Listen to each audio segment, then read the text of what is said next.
waa 1xBet suñu sponsor officiel boobu nga xamante ne il s'avère également être le leader incontestable des paris sportifs en ligne. Alors tout de suite dañuy enchaîner avec la rubrique actualité ñu ànd ci ak Alioune Sow mais au préalable ma bàyyi ko mu nuyonteeg téléspectateurs yi Aliou nuyu nañ la. yaa Cheikh Tidiane Gomis qui est en train de me provoquer. dinañ mos a songante ci plateau bi. Je sais pas ce que je fais. Ouais, peut-être parce que. soldat lu rafet rek war na tax muy wane boppam nii. J'aperçois bien ces belles chaussures. soldat bi rafet rek. daa clean tey nag. Moi j'attends. Ouais, non, parce que je connais son problème.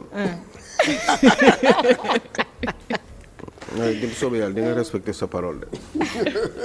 yéen a ngi ci loolu ba tey. waaw.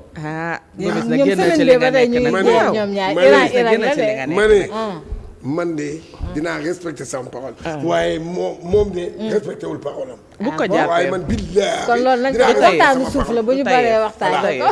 du tey dinaa respecté sama parole. Alioune des étoiles yi moom. des étoiles yi moom di nga ko sol. Alioune cat moo ko jàpp rek li mu nekkee tayu ko. bu ko jàppee. wala peut-être que c'est waa Pastef ñooy def affaire pour ñoo la jàpp ñoo la jàpp mu forcé pour ma jàpp. waaye bu soobee yàlla dinaa ñëw de. waxtu waa ngi dem nuyoon teel ñu enchaîner. di leen sant bu baax a baax. c'est un plaisir d'être avec vous. Je suis content hein, toujours. plaisir entièrement partagé. voilà yal na leen yàlla sàmm.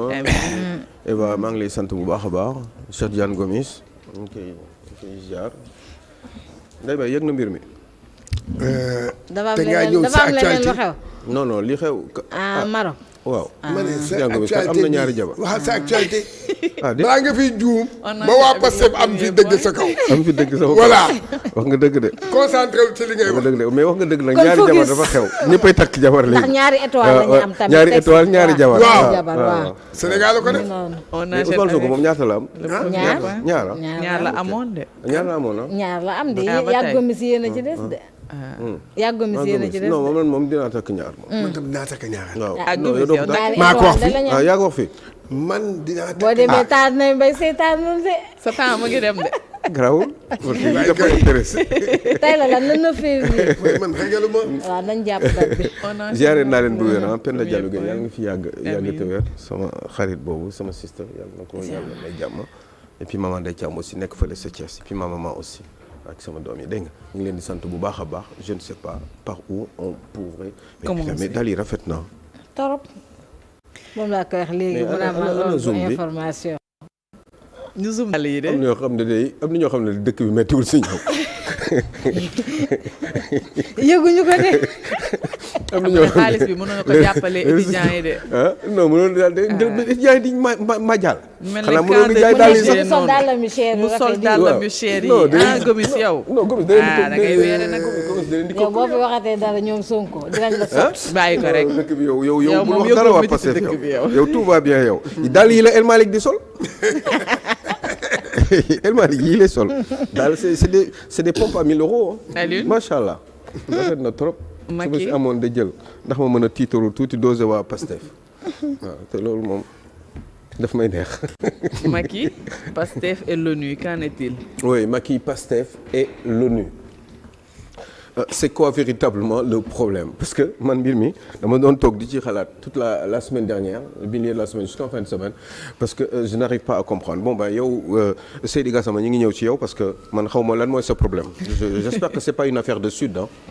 J'espère que du loolu parce que quand même il s'agit du Sénégal. Maintenant le problème mooy président Macky Sall dafa nekkoon ci réew mi juste dama bëgg ñu déglu ñu ak xel. Évidemment il y a plein de choses qui me viennent à l'esprit hein Cheikh Tidiane même Abbas Sall maa ngi dégg muy wax moom tamit ni il donnerait sa vie pour Sonko. Moi je préfère que vous donniez votre vie pour le Sénégal mais pas forcément pour une personne. man mënu ma comprendre je sais pas est-ce que gëm na yooyu sax est-ce que jéemul lijjanti pour organiser pour que Pastef jàppale ko pour mu mën a gën a téye mairie bi parce que xam na ni mu fa duggee donc ça c'est une histoire d'hypocrisie quoi. Je donne ma vie à sa nawle ngay jox sa nawle quoi. na toll na ko foofu. Non mais c'est pas forcément de l'hypocrisie. Ouais mais attendez man je donnerai ma vie peut-être pour ma mère. Je donnerai ma vie peut-être pour ma femme. J'en sais rien. Mais non mais attendez mais c'est quand même mais Sénégal moo gën Sonko Sénégal moo la gën Cheikh Tidiane Gomis. Je ne peux pas comprendre non histoire de dóor la pour ñu mën ko jàppale histoire de dóor la pour ñu mën ko jàppale pour que mu parce que gën a mën a unir pour gën ko mën a fësal ci mairie bi dans les prochaines élections locales loolu ça c'est rien d'autre. stratégie la. mais c'est une stratégie ñoom dañuy dóorante ci seen biir il y a la moitié des gens qui sont au Pastef qui n'aiment pas forcément Ousmane Sonko mais xam nañ ni comme c'est des opportunistes ils en profitent tout simplement c'est tout. Surtout que il n'est pas forcément en bonne odeur de sainteté avec le président Diomaye Faye. Donc c'est l'un ou l'autre. Bon, il faut arrêter de jouer. C'est le Sénégal qui nous intéresse. Donnez votre vie pour le Sénégal par rapport au projet Pastef, tout simplement, mais pas pour une personne. Ça, je ne peux pas le comprendre. Parce que Sénégal moo gën ñëpp ay ñoom Serigne Touba nekk fi ak El Hadj Malick li nga may wax Ousmane Sonko. Non, mais c'est terrible. Ils vont encore dire que je déteste Ousmane Sonko, mais tant pis. blende nga loolu. Non, mais c'est n'importe quoi. Ça vraiment, ça me fend le cœur, quoi. Je donne sa nawle, quand même.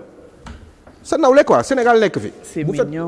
Mbëggeel la. Non, mbëggeel la. Bon, ñu moytu mbëggeel yi parce que affaire yi ñu fiy dégg fan yii yëpp tamit mooy loolu de bu dee boobu moom xanaa ni j'espère que c'est. Macky est l'ONU.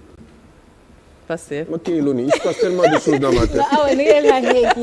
non dëgg la kay. bilaay non parce que xam nga lu tax non il y a tellement de choses sur lesquelles il faut parler. En même temps il faut que ñu contracter waxtaan bi. Non ni nga def noonu la pour ñu contracter waxtaan bi. parce que man ça me flanche dans la tête il se passe beaucoup de choses li fi metti ak problème yi moo bari ba nga xam ne da ngay waaru un coup je suis content un coup après je m'énerve parce que j'entends des choses yoo xam ne je me dis nit nan la ko mënee wax mais bon Macky est là il a été président de la République du Sénégal pendant 12 ans balaa loolu nekk na fi cadre nekk na fi ay ministre Macky Sall est le président de la République bu ëpp expérience ci président de la République yi passé fii yépp Macky Sall président de la Ablaye Wade moo ko fal xam nga Macky Sall yow defaloo ma dara contrairement à ce que disent les autres man maa ngi nii libre comme l'air kenn moomu la. kenn moomu ma. ginaaru kenn nenu la. waaye nag bu dëgg jotee dañ koy wax te yàlla tax. Macky Sall dafa am jaar-jaar. Macky Sall mooy président de la République bi nga xam ne moo ëpp expérience ci 5 présidents yi jaar fii ci réew mi depuis 1960 Macky Sall Ablaye Wade moo ko tettee moo ko wan yoon moo ko jàngal moo ko wan yoon waaye Macky Sall li mu fi def Sénégal Ablaye Wade ci boppam defu ko fi. ci nguuru Ablaye Wade d'abord pendant qu'il était président de la République Macky Sall nekk na ministre de l'Intérieur. Macky Sall nekk na patron wu cadre wu cellule initiative stratégique bu parti démocratique sénégalais Macky Sall nekk na président assemblée nationale Macky Sall mais am na lu mu nekkul ministre du pétrole Macky Sall lu nekk na mais Macky Sall a de l'expérience Macky Sall jiite na UA Macky Sall am na lu mu nekkul 12 ans ci réew mi dajeek ñu nekk ci àdduna bi mais Macky Sall tey mu doon un sénégalais ñu xalaat ni xañ na war na mën a nekk secrétaire général des Nations Unies man fii laa wax ni man je ne veux plus que Macky Sall devienne président de la République parce que jeex na te kilifa du dellu ginnaaw waaye nag bu yàlla defee ni nga am opportunité parce que Macky Sall jékki jeewul suba teel rek da bëgg nekk man lu bari xam naa ko ci ndax dama am xarit ci àdduna bi Macky Sall jékki-jékkul yeewu suba teel rek ne dama bëgg nekk secrétaire général des Nations Unies dañ la koy proposer dañ koy waxtaanee les décideurs du monde parce que Sénégal nag daggit na nag lu ndaw la ci àdduna ci baatin ci zahir Sénégal lu tuuti la donc ce pays du rien du tout il y a 494 pays nee naa dem naa ay béréb yoo xam ne ci àdduna à 10 000 kilomètres d'ici ñu naan ma fan mooy Sénégal xam nañ de El Hadj Diouf man El Hadj Diouf la ñu ma fa tudd waaye tudduñu Sénégal dañu yaakaaroon ni ci ay îles yi la ak yu demee noonu quelque part benn île française la comme ay Guadeloupe ay Martinique kon Sénégal lu ndaw la c'est un pays qui doit avancer donc bu yàlla defee ñu am un monsieur qui s'appelle Macky Sall nekkoon fi président de la République war a mën a nekk secrétaire général des Nations Unies ay nit proposé ko Chine nangu Chine lu États-Unis ma sa wax mu wax le contraire Chine nangu Russie nangu Russie laa wax te nañ dem léegi ba ci kanam ngeen gis États-Unis nangu Angleterre nangu les grands pays industrialisés nangu ñii yor ONU yor Banque mondiale yor FMI nangu Macky Sall doon sénégalais yaayam doon jaay gerte mu taxale tollu ba fi mu tollu fii ay problème am ci réew mi mu am yu mu def lu baax am yu mu def lu bon Macky Sall yàlla génne ko ci réew mi indi fi ñeneen yéen ngeen ne Macky Sall moom du nekk président du nekk secrétaire général des Nations Unies mais c'est ridicule parce que xam nga lu doy waar mooy gis nga Sénégal fii tey jii nii même bu ñu jàppalewul Macky Sall booboo gën a garaaw sax ñu jàppalewul Macky Sall ba pare Macky Sall dem nekk secrétaire général des Nations Unies parce que quitter su Sénégal ce n'est pas une obligation réew dañu pare pour teg Macky Sall secrétaire général des Nations Unies autant que depuis que les Nations Unies existent après la Deuxième Guerre mondiale depuis bi mu existé ba tey Nations Unies bi mu existé laa leen wax ba tey laa wax ñaari secrétaire général des Nations Unies ñoo fi mës a nekk africain ñaar Kofi Annan fële ca Ghana ak Boutros Ghali ñooñu mësuñu jiite réew xanaa francophonie la kële mës a jiite Boutros Ghali Kofi Annan cadre bu mag la woon ci àdduna bi haut fonctionnaire international kon Macky Sall bu fekkee dafa am trajectoire boobu doon doomu Sénégal ñun suñu fierté la war a doon ak suñu intérêt mooy li ma doon wax rek une fois ci waaye dégg rëccu nañ ko xam nga man encore une fois xaw ma l'autre Aliou Sall waaye Guédiawaye lan laa leen doon wax li Aliou Sall mën a def Guédiawaye Ahmed Aïdara mënu ko def ci situation bi ñu toll woon noonu moom magam nekk président avantage bi moo doon Aliou Sall continuer di nekk président gis nga il faut savoir être pragmatique te pragmatisme dafa am ay link ak l'intelligence nit da ngay boole ay éléments réfléchir xool situation bi ñu toll nii lan moo gën. ça c'est vrai. waaye fan la ñu mujjee ana Guédiawaye Ahmed Aïdara c'est pas parce que peut-être dafa mënul. mais possibilité yi keneen a am. mais Aliou Sow moom li Aliou Sall am moom mënu ko am ay exemple rek laa leen di wax kon kaawu kii bi nii 30 secondes rek. kaawu Macky Sall bi wax dëgg yàlla nañ dem def le contraire parce que nag il le sera secrétaire général des Nations Unies balaa nga kaa nekk ñi dañuy xam ne dañuy nu ñu koy waxatee dañ koy xam d'abord. dafa am ñoo xam ne ñoo lay préparer pour loolu Macky Sall jëgul rek yekk suba teel rek mais dama bëgg a nekk mbir dañ lay préparer pour loolu et c'est prévu. waaw léegi attends léegi xam nga man lu ma bëgg a xam ñii naan waru kaa nekk yan argument la ñu joxe. argument nee nañ dafa rey ay nit. qu'il a commis des crimes dans ce pays. nee nañ il a commis des crimes c'est bien yéen da ngeen yaakaar ne adduna bi ñoom xamuñu ndax Macky Sall il a commis des crimes ou il n'a pas commis des crimes yéen ngeen yaakaar ne yéen ñoom xamuñu ko. yéen ngeen xalaat ni yéen adduna bi xalaatuñu ni Macky Sall il a commis des crimes wala il n'a pas commis des crimes. waaw mais lenn mën nga ko nangu est-ce que. waaw mooy que ci régime am y a eu des morts d'hommes. évidemment ci ay manifestations. waaw léegi ba ci la loolu d'accord mais c'est évident. loolu d'accord nga loolu mais xam nga lu tax mu gënoon leeral mbir mi. xam nga li gënoon a yomb. mooy sax à la limite sax Macky Sall li mu def. amnistie bi au départ man je n'étais pas d'accord léegi laa xam ne xëy na peut-être mun na tane mooy li gën. parce que pour paix sociale am ñoo xam ne kenn du ko génne mais ki nga xam ne gëm na ni Macky Sall moo ko def nga nekk ci nguur li nga war a def pour leeral waa ONU ni yéen da ngeen juum da ngeen kii abroger loi d'amnistie bi comme ça ngeen leeral tout de suite ni Macky Sall moo rey. ñu lever équivoque bi. mais comme ça équivoque bi ngeen lever ko et puis wax gi jeex on n'en parle plus parce que wóor na la ni moo rey. wóor na la yow Cheikh Diane moo rey. te xam nga ni ñii bëgg a def Macky Sall loolu te yéene ko am na loo xam ne xamuñu ko. te yow xam nga ko te yàlla def na ni yaa ngi ci nguur. mais seulement le truc. te pour loolu am nga majorité bu amul woon majorité sax surtout que sax yow da nga doon promettre ni di nga dindi loolu man bëgguma ñu dindi amnistie bi man bëgguñu abroger ko mais pour lu ma lay wax ni question de pragmatisme gis nga ni day dox ak xelam am na foo xam ne bu ñu fa tolloo ci situation da ngeen di jéem a avancer réew xam ne ay erreur am na. erreur yooyu nag pour ngeen mën ko bu fekkee dafa am ñoo xam ne dañu téye réew ñu xalaat le contraire dañ ko bëgg a génne eh ben ñooñu te ngeen am possibilité def ko eh ben génne leen ko tout de suite parce que vous avez toutes les cartes en main vous avez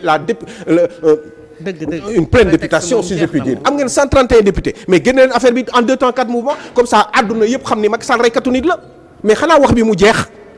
mais yéen ngeen ne non reykatu nit la moo tax Seydi Gassama amnistie man xaw ma amnistie oui de toute façon man dinañ lu ñu ci def mais non mais c'est n'importe quoi yow 65 la rey kon yow moom ñii naan 84 yow Seydi Gassama nga nekk am nga ne 65 la rey ah wala mbir mi élément de langage la wala loolu loo war a wax la. non dañ ne ci régime am kenn waxul rey. non kenn newul Macky Sall moo rey. non mais dama ne ci régime am. waaw mais ma ne la ku toll ni comme Seydi Gassama. bu fekkee ne dafa nar a loolu daf ko wóor moom Seydi Gassama. mais moom li mu waroon def mooy avant ñuy nommer avant ñuy fal Macky Sall ça serait un honneur pour le Sénégal mu wax loolu waaye nag dafa am yoo xam ne leeragul nañu jël amnistie loi d'amnistie bii ñu dindi ko pour xam ndax Macky Sall rey na wala rey.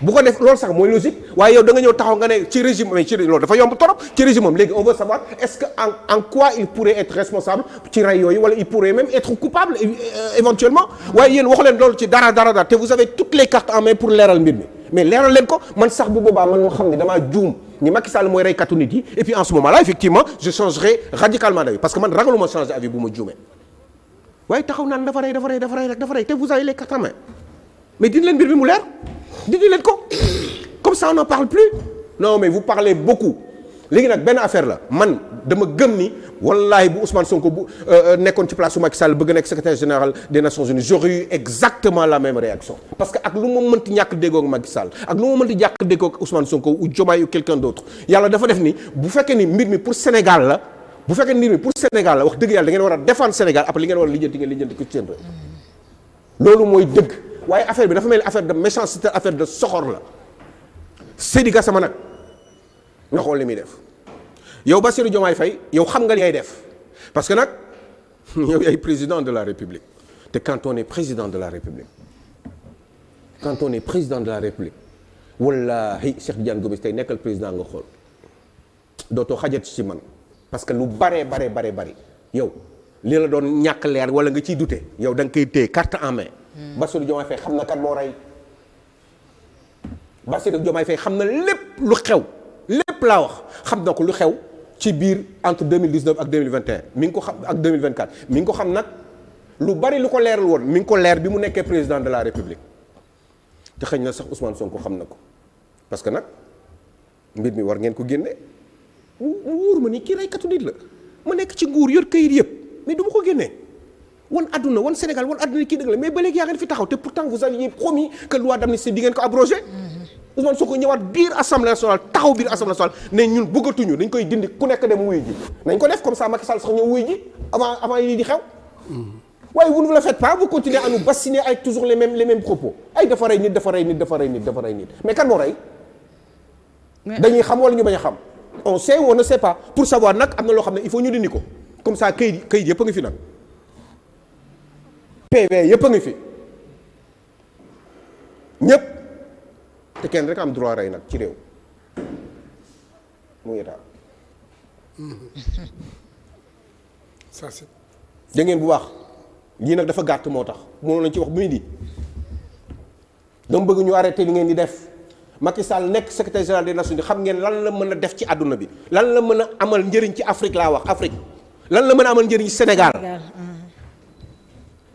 réew dina exister 200 ans 300 ans du ñu mës a am secrétaire général des Nations Unies parce que y en a quand même beaucoup il y a plus de 50 pays en Afrique 54 xaw ma. Alioune man j'ai une question bëggoon naa xam abrogation loi d'amnistie bi est-ce que loolu ça veut forcément dire que dañuy rouvrir poursuite yi nga xamante ne.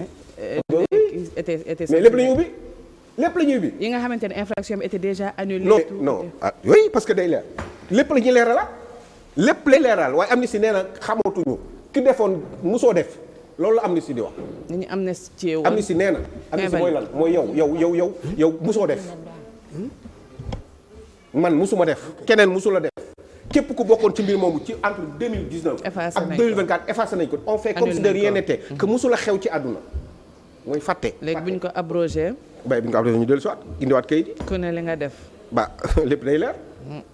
waa léegi man ma am possibilité bi pour xam ne pour prouver ni parce que maa ngi ci nguur léegi et puis surtout que sax dama waxoon ni man su ma ñëwee ci nguur gi leen rek moo ma dese may leen ma assemblée nationale le maximum de voix de députés. comme ça su ma amee majorité loolu laay njëkk def du ma def ñaari weer loolu Ousmane Sonko ko wax yéen jaaxalu leen lu tax Ousmane Sonko def ba léegi waxtu ci. waaw il devait se poser cette question. mais quand même ni borom xel loolu lay def su ma faroon Pastef du ma waxee nii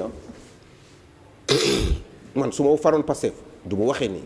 comme je les comprends waaye moi je suis pas là pour le Pastef ni pour les autres là je suis là pour le Sénégal je suis là pour éclairer les Sénégalais par rapport à parce que nag leer na nañ yaa ko waxoon defoo ko yow yaa xam lan moo tax defoo ko man bugguma amnistie bi ñu abrogé ko loi bi. non waxtu bi tënk nañu. bugguma ko parce que xam naa li tax bugguma ko ndax as tuut bi ma ci xam. tuut nag. réew mi dina gën a yëngu de bu boobaa. clôture. yal na yàlla sàmm yal na yàlla suturaal. yow tey daal da ngay saa yal na yàlla dëgëral suñu cër mosal ñu ci seytaane.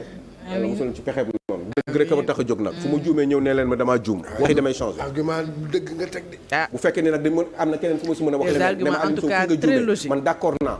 et objectif li may bañ mooy ñi may wax ay wax dof. da nga may wax nga ne ma lii gi la ma dellu ne man fii laay toog ne damaa juum. wax bi jeex. waaye dañu bëgg rey.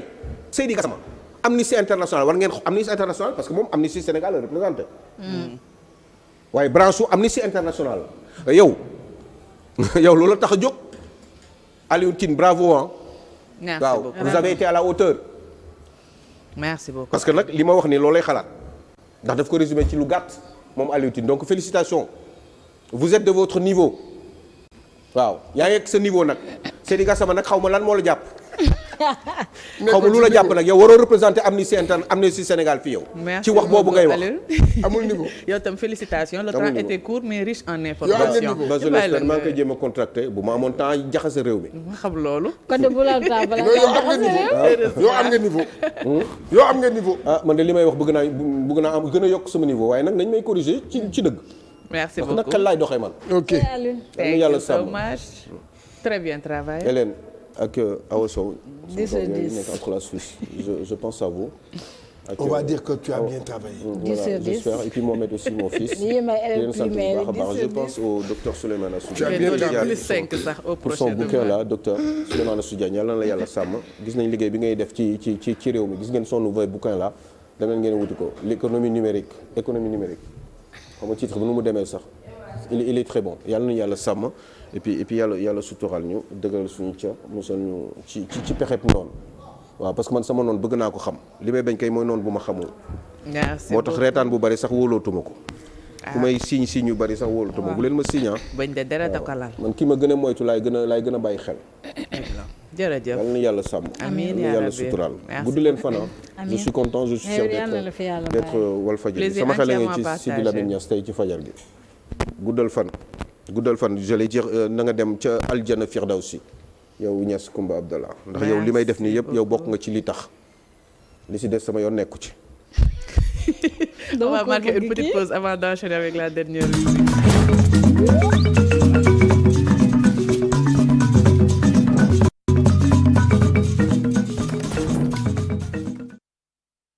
Du net avec Sister Fa.